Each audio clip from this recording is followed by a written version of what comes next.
Hey, I want to record a little bit of reflection I've been having regarding Saturn in Aquarius being in my first house in the last year, although it went a little bit back into the 12th and then came back.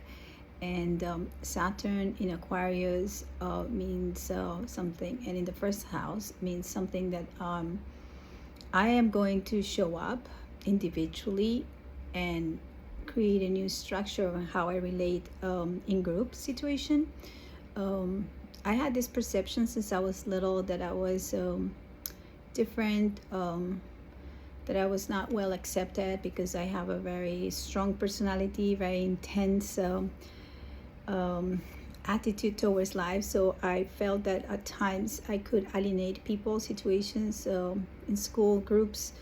I always been very strong-minded and strong-willed, and I always have been pursuing the idea of I have to show myself of how I am. But I have to be honest, for a long time I didn't. I was so scared of being even more alienated, so I created a mask and a surface where I wouldn't I really, it took a lot of time for me to show up exactly as the person that I wanted to be. There was like this kind of contradiction, like I would see myself in a way, but I would also see that people were perceiving me in a different way, and that made me very frustrated. So I've been working very consciously in the last year, giving a lot of light into the idea of like, how can I actually see this perception of being alienated, or feeling that not understood, or not feeling seen or validated in the world, and instead of blaming it all in the outside and saying that these people or these things or the situations, the city or whatever, they don't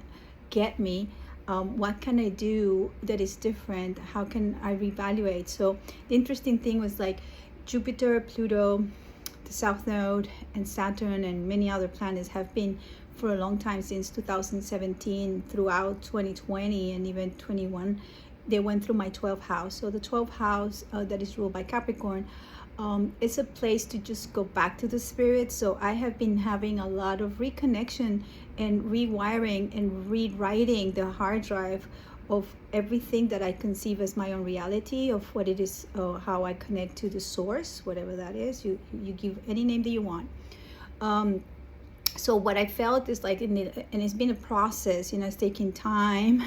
It's been a process of really allowing all these emotions come up and up and out and be revealed to the surface, so I could look at them. And by looking at them, sometimes with a lot of fear and sometimes with a lot of frustration, okay, so how can I look at them from a different perspective? So what happened was that Jupiter was the 12th house, and then it went through Aquarius last year, and it just entered into Pisces some days ago, and right now it's conjunct my Saturn. So this is very incredible, because I am really becoming more my own person, my own authority. I am less afraid of showing my face and speaking my truth.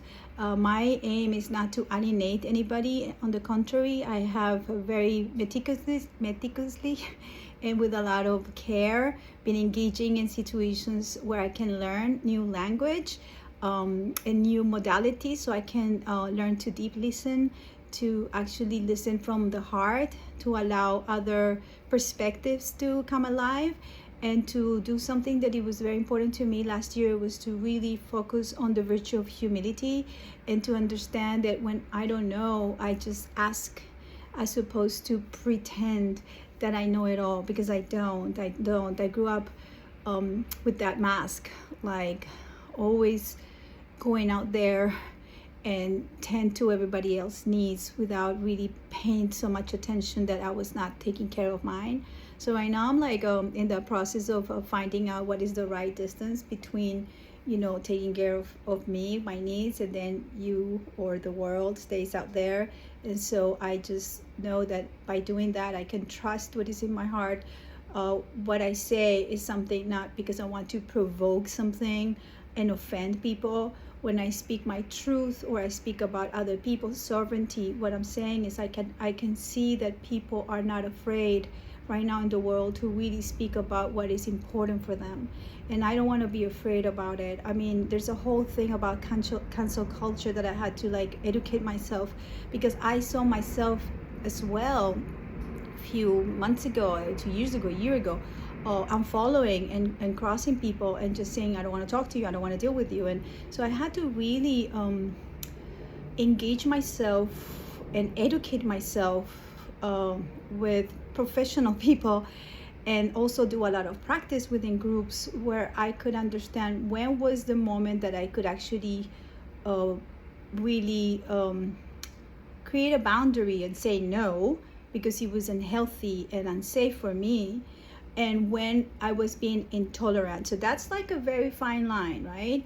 So I can say right now that I've been practicing that a lot, and the more I stay within my truth, the more confident I feel coming out and just saying, hey, you know, when we do shadow work, when we do deep listening, when we do self-inquiry, when we confront our fears, there's always the possibility of transformation.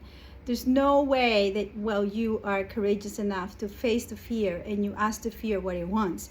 The fear almost embraces you and says, hey, I needed you to look at me so I can show you something else. And it sounds like a very childlike situation, but it is like that because most of our fears are things that we perceived since we were little, and there were situations that were important for us and they were not tended with care, and we didn't feel that there was attention given to us. And now it is not up to anybody to give us that attention, and it's not up to any authority to tell us what to do, how to feel, and how to lead our lives.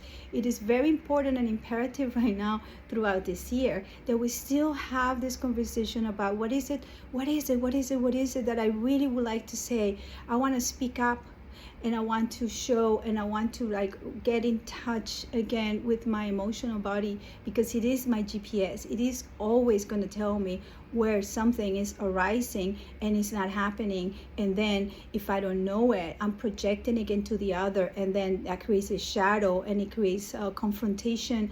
And if I don't have the tools, then it creates a separation, and we are going to keep on perpetrating this idea of like, it's your fault, his fault, their fault, and I'm not being responsible. So Saturn is this beautiful idea of the father, but it's not like the patriarch father that is telling you what to do. It's more like the father that holds your hand and says, you know, this supportive platform can also be a place where you can feel safe, and you can actually learn to expand in it and give the form that you want, because it's actually going to allow you to feel that you have the space that you need in order to be the being that you came to be.